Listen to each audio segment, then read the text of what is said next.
मेरा नाम डॉक्टर बुशरा बानो है।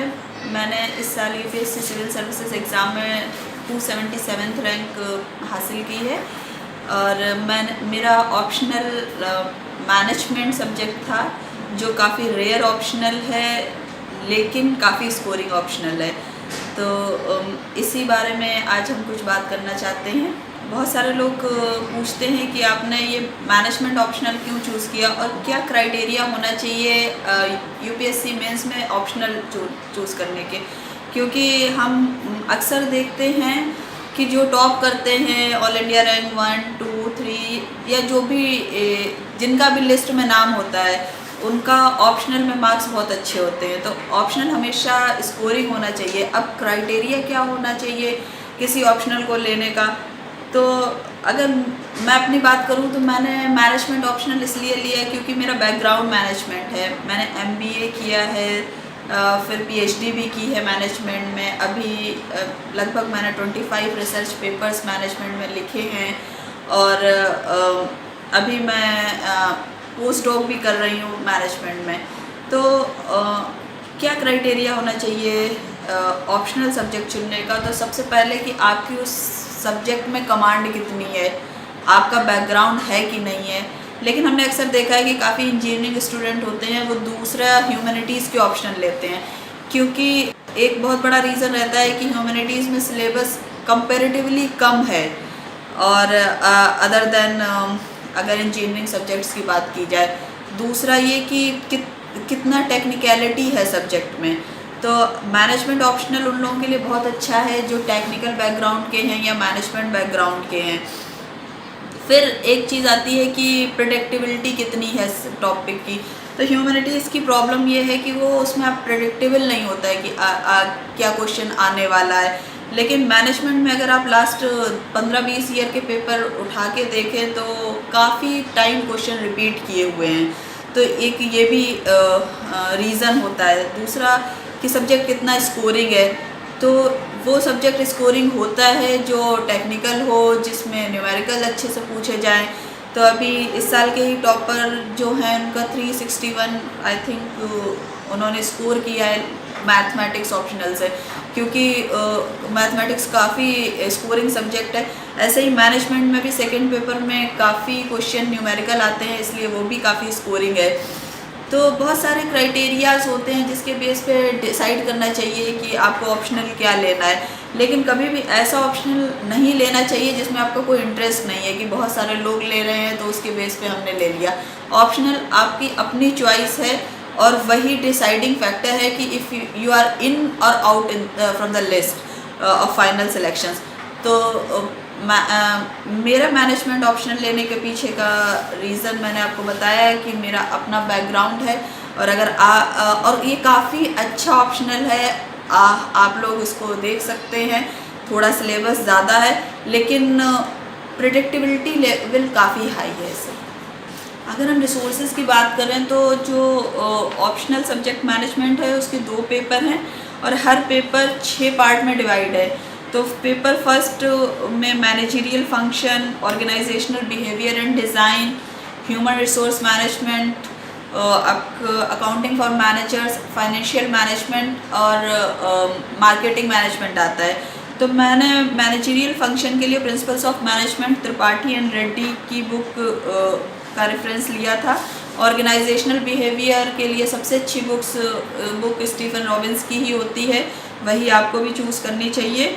ह्यूमन रिसोर्स मैनेजमेंट के लिए मैंने इंडियन टच की वजह से अशोक थापा की बुक को स्टडी किया था। अकाउंटिंग फॉर मैनेजर्स के लिए एस चांद की फाइनेंशियल अकाउंटिंग, कॉस्ट अकाउंटिंग और मैनेजमेंट अकाउंटिंग की बुक ली थी। इसके अलावा क्योंकि मेरा बैकग्राउंड अकाउंटिंग का नहीं है इसलिए मुझे थोड़ी सी दिक्कत भी हुई थी और इसलिए मैंने ऑनलाइन सोर्सेज का काफ़ी इस्तेमाल किया था। फाइनेंशियल मैनेजमेंट की मुझे हमेशा से खान एंड जैन की बुक अच्छी लगती है, वो ली थी। मार्केटिंग मैनेजमेंट तो मैनेजमेंट मार्केटिंग के गुरु फिलिप कोटलर हैं, उनसे अच्छी कोई बुक नहीं है। पेपर सेकंड की बात की जाए तो वो भी 6 पार्ट में डिवाइड है। Quantitative techniques in decision making, production and operation management, management information system, government business interface, strategic management and international business. तो क्वांट के लिए जेके शर्मा की स्टैटिस्टिक्स और ऑपरेशन रिसर्च दोनों की बुक अच्छी हैं। प्रोडक्शन एंड ऑपरेशन मैनेजमेंट के लिए एसएन चेरी की बुक अच्छी है। एमआईएस के लिए सबसे अच्छी बुक ओब्रियन और मार्कस की है। गवर्नमेंट बिजनेस इंटरफेस के लिए आपको कोई ख़ास बुक मिलेगी नहीं, इसलिए आपको ऑनलाइन रिसोर्सेज पे यकीन करना पड़ेगा। स्ट्रेटजिक मैनेजमेंट के लिए अजहर काज़मी सर की बहुत अच्छी बुक है। और इंटरनेशनल बिजनेस के लिए ए अशोक थापा की। लेकिन इंटरनेशनल बिजनेस का जो सिलेबस यूपीएससी प्रिस्क्राइब करता है तो वो सिलेबस आपको ज़्यादातर बुक्स में नहीं मिलता है, इसलिए आपको ऑनलाइन रिसोर्सेज, स्लाइड शेयर और यूट्यूब की हेल्प लेनी पड़ेगी। लेकिन ये जो ज़्यादातर बुक्स हैं ये अदर देन इंडियन कॉन्टेक्स्ट में है, तो उनको हमें इंडियन कॉन्टेक्स्ट में बनाने के लिए आपको अपना खुद का ब्रेन भी यूज़ करना है। और इसके अलावा बहुत सारे टॉपिक जैसे फ्लेक्सिबिलिटी मैनेजमेंट, फ्लेक्सिबिलिटी मैन्युफैक्चरिंग, वो किसी भी बुक में इंक्लूडेड नहीं है, तो उसके लिए आपको और रिसर्च पेपर्स की हेल्प लेनी पड़ेगी, क्योंकि आपको वो कहीं से नहीं मिलेगा। बहुत ज़्यादा मैनेजमेंट का सिलेबस ऑनलाइन रिसोर्सेज पर डिपेंड करता है, तो आपको उसकी भी हेल्प लेनी पड़ेगी। सबसे अच्छा मैनेजमेंट लेने का फ़ायदा एक ये भी है कि इंटरव्यू में काफ़ी हेल्प मिल जाती है आपको, क्योंकि क्वेश्चन जो होते हैं वो easier to handle in interview होते हैं। तो एक ये भी अच्छी चीज़ है, और रिपीटेड क्वेश्चंस होते हैं। ऑप्शनल को प्रिपेयर करने के लिए कितना टाइम चाहिए, तो ये डिपेंड करता है कि आपका ऑप्शनल क्या है। मैंने मैनेजमेंट को प्रिपेयर 2 मंथ्स में किया था अदरवाइज़, और मैंने सारे ही टॉपिक्स के A to Z नोट्स बनाए थे, क्योंकि बहुत टॉपिक्स आपको मिलते नहीं है, तो फिर दिक्कत हो जाती है उनको बुक से बार बार पढ़ने के लिए। तो ये डिपेंड करता है कि उसका सिलेबस कैसा है, उसकी एज आई ऑलरेडी सेड की प्रेडिक्टेबिलिटी कैसी है। तो मैंने मैनेजमेंट को करने के लिए 2 महीने का टाइम लिया था। आंसर राइटिंग का पैटर्न क्या होना चाहिए ऑप्शनल के लिए, एक ये क्वेश्चन आता है।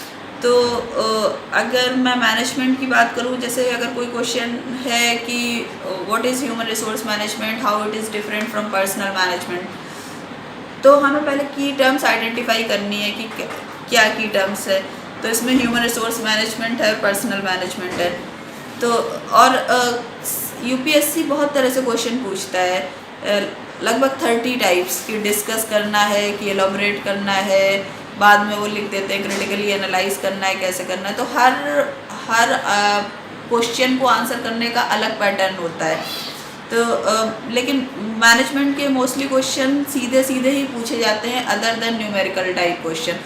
तो अगर ये क्वेश्चन पूछा जाए कि क्या ह्यूमन रिसोर्स मैनेजमेंट और पर्सनल मैनेजमेंट से कैसे डिफरेंट है, तो पहले हमें ह्यूमन रिसोर्स मैनेजमेंट क्या है उसकी डेफिनेशन देनी चाहिए।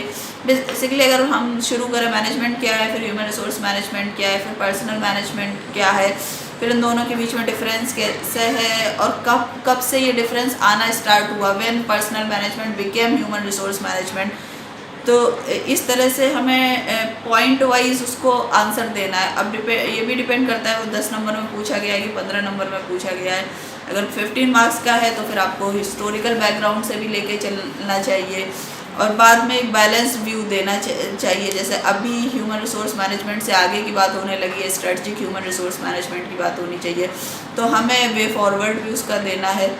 जितना मुझे पता है मैनेजमेंट ऑप्शनल के लिए कोई टेस्ट सीरीज़ आती नहीं है, दिल्ली में नहीं आती है, मैंने चेक किया था। तो अगर इसकी टेस्ट सीरीज़ के लिए तो बस आपको यही कर सकते हैं कि लास्ट 10 ईयर्स के पेपर सॉल्व कर लीजिए। 10 साल से पहले के तो बेकार हैं, क्योंकि बहुत ही ज़्यादा ईजी हैं। पिछले अगर आप उसका लेवल देखेंगे पिछले 10 साल से, तो बहुत ही तेज़ी से मतलब स्टैंडर्ड बहुत ही हाई हो गया है। तो वही 10 साल के आप पेपर सॉल्व कर लीजिए, 30-40% तो उससे ही पेपर आ जाएगा। और फिर जो रिसेंट अपडेट्स आ रहे हैं, जो नए फिनोमिनाज आ रहे हैं मैनेजमेंट में, उनको आपको देखना होगा।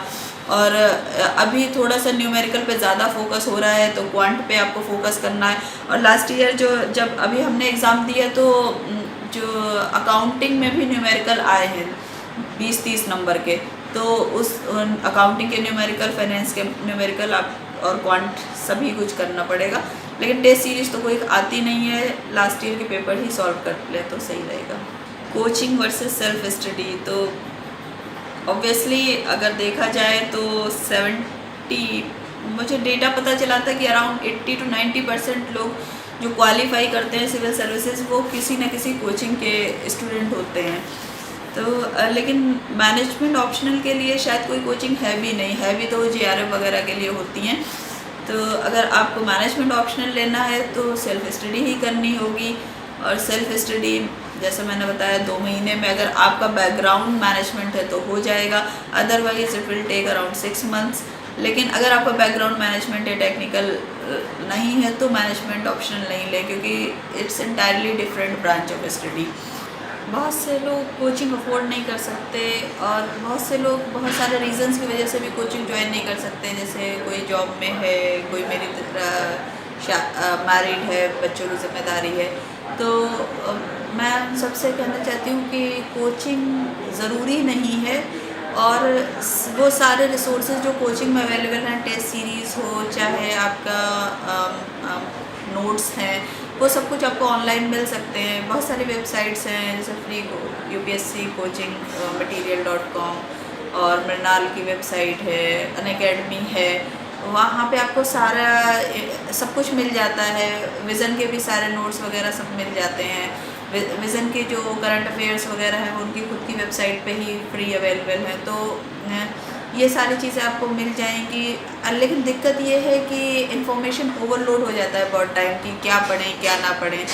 मेरा अपना सजेशन ये है कि किसी चीज़ को 10 सोर्सेज से पढ़ने से बेहतर है कि आप एक सोर्स से 10 बार पढ़ें। जितना ज़्यादा रिवीजन होगा उतना बेहतर आप कर सकते हैं। और अगर ज़्यादा आप अलग अलग सोर्सेज से पढ़ेंगे तो कन्फ्यूज़न ज़्यादा होगा।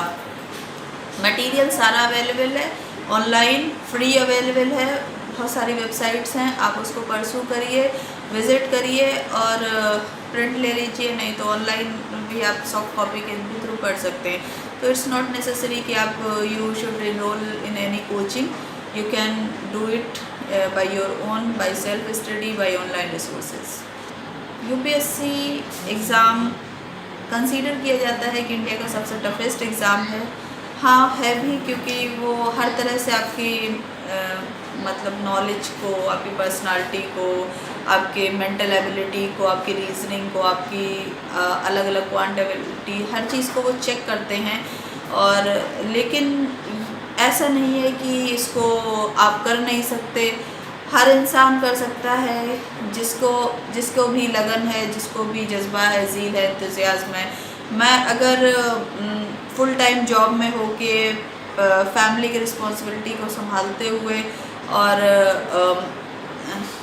बिना कोचिंग के अगर ये कर सकती हूँ तो मेरे हिसाब से कोई भी ऐसा नहीं है जो एक्सक्यूज़ेस दे कि नहीं मेरे साथ ये है, मेरे साथ वो है। तो एक्सक्यूज़ की ज़रूरत नहीं है। अगर आप मेहनत करेंगे, लगन रहेगी, हौसला है, जज्बा है, एंथुसियाज्म है, तो इंशाल्लाह आप ज़रूर इस चीज़ को परसू कर पाएंगे। और बस यही है कि गोल सेट कर लीजिए और ये डिसाइड कर लीजिए कि आपको कितने साल देने हैं, कितने घंटे देने हैं, क्या स्ट्रेटजी आपकी रहेगी। वो डिपेंड करता है आपकी पर्सनल और इंडिविजुअल डिफरेंसेस पे, क्योंकि 2 ट्विंस भी एक जैसा नहीं सोच सकते। तो आपकी अपनी स्ट्रेटजी, आपकी USP सब अलग है। आप उसके हिसाब से सोचिए, उसके हिसाब से करिए। और मैं thanks for watching daily knowledge track.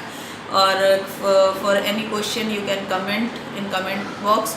और अगर कोई और भी किसी चीज़ का सजेशन चाहिए है आपको, कुछ भी है, तो आप उस पर कमेंट कर सकते हैं। मैं अवेलेबल रहूँगी। I will provide my email ID also. Thank you for listening.